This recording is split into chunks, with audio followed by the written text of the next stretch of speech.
Hello, everyone, and welcome to week 3 for our class this week. This week, we're going to be talking about short and long-term goals, and we're going to really jump into our high leverage practices this week. So let's get started. I'm going to go ahead, share my screen, and show you all what you will be doing this week in D2L. So once you head to D2L, you will see our welcome message for this week, and then I'm going to head over to course content, and I'm going to go to week 3, and let me show you what you'll be doing. So I did break up the Nearpods into 2 different Nearpods so that if you want to take your time and work on them during the week, you have a little bit of a break. So you have your short and long-term goals, your overview and objectives here.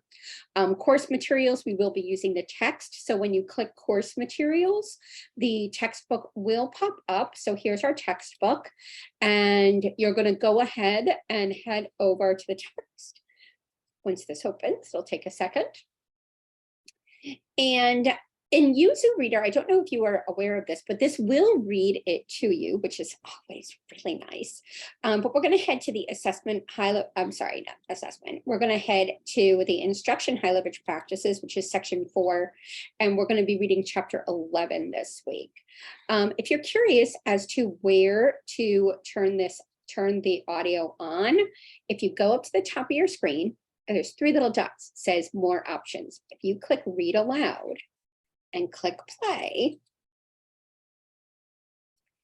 it will read 11. Identify and prioritize long and short-term goals. Sheila R., Oliver Morgan, Moira Conrad, Pretty cool, right? So for those of you who didn't know that, you are able to go ahead and you're going to be able to have this read aloud to you, which I think is a great feature. So heading back over here to our short and long-term goals, you also have a PDF of something from Wright's Law that you will be reading as well this week. Also, screen reader. We'll go ahead and make it bigger for you, which I love that.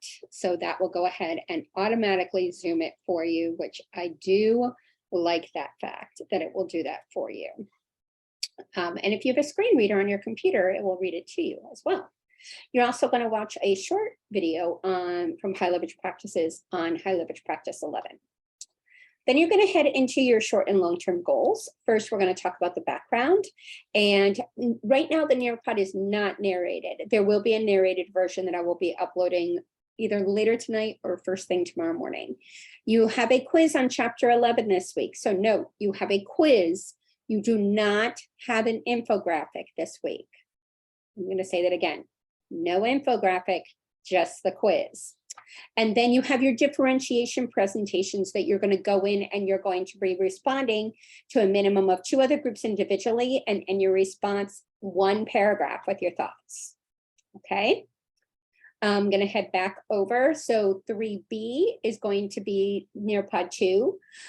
In Nearpod 2, you're going to be introduced to a student, and this is going to be something we'll be doing over the next few weeks. Every week, I'm going to be introducing you to a new student. This week, you'll be meeting my nephew, Patrick, and Patrick's going to talk to you about some of the things he needs in school to be able to do well. You're also going to be looking at some of Patrick's testing results this week. That's in Nearpod 2. And when you go to that, it's going to walk you through how to create a short and a long-term goal for Patrick. Okay. The second part of this week is you have your small task, and you're going to go into your case study. So this is going to be our first week working on that. I'm going to head back over to my course home. And I'm going to go over to my assignment information, and I'm going to head down first to key assessment. And when I head there, sorry, this, you know how this is, it makes you go back. So I'm going to go to the key assessment module. First things first, go to this key assessment sign up. When you click here, there's a different one for each of your classes. So this is C1, but there's a D and a G1 as well. You're going to sign up for your group. This is the group you're going to be doing your key assessment with. This also shows you which case study you will be using the rest of this semester. Get to know it, get to love it, because you're going to really get to know this student. Okay, so notice I've got group 1 is AW. When I go back over here and go to my key assessment folder, I'm going to see key assessment case studies, group 1 AW report. I'm going to click on it. It's going to open it up for me, and I'm going to download it because I'm going to need this for the rest of the semester. So you're really going to get to know this student. You'll notice that the date, this is the date of the testing. So these are older case studies. That's okay. We're still going by, imagine that it's 2011. I know it's 11 years ago, but we're going to imagine it's 2011. You have the dates of evaluation, the student's date of birth. So you have all of this information here. You'll notice that you have a lot of great, rich information about the student that you're going to be using in this class for this particular project. You're going to use it for the case study project as well as for your key assessment. Okay, so I'm going to go back to my assignment information, and now I'm going to go ahead and head down to my case study project, which you'll notice that there is now something there. This project you're going to be doing throughout the semester. You'll get points as we go along. So the first thing you're going to do is some background information and some goals and objectives for the student. So you're going to first make a copy. It will force you to make a copy. So click make a copy. Now this is in your own Google Notebook, Google Drive. I'm going to get rid of where it says copy of. I'm going to go to the end, and I'm going to put J. Sears because it's mine. Okay, everyone has their own. The student name is your case study student. So remember, I signed up for AW, so that's my case study student, and I'm going to put my name here. There's some information about the case study project here, just a little bit of information. You're going to be doing this throughout the semester. I also showed you how to make this document shareable, which I'm about to show you. The first thing you're going to look at is the student background and goals. So read through your case study, put the student's name, age, grade, and then any important background information that you may have gotten. Okay, you're going to have to put a text box here. So I'm going to click text box. I'm going to make it bigger here. And now I can write. Simple as that. On the next page is where I'm going to have my goal.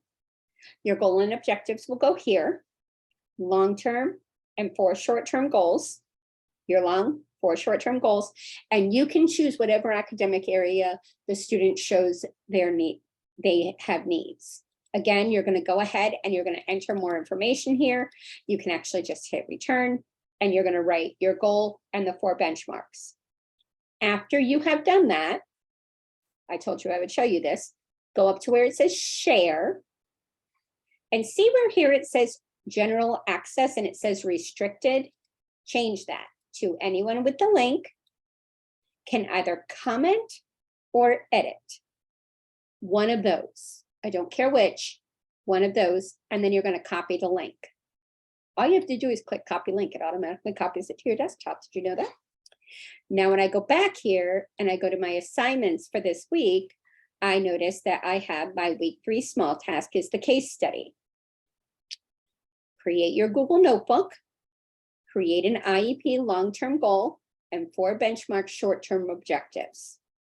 Then ensure that when you share your Google Notebook, it is editable. Go down here. All you have to do is paste it and then click submit. That's it. After you have, of course, done your work for it. And I'll leave that because you don't need to see me enter that information. I hope that this has been helpful for you. I look forward to talking with you all again next week. Have a wonderful week, and I will see you all soon. Bye.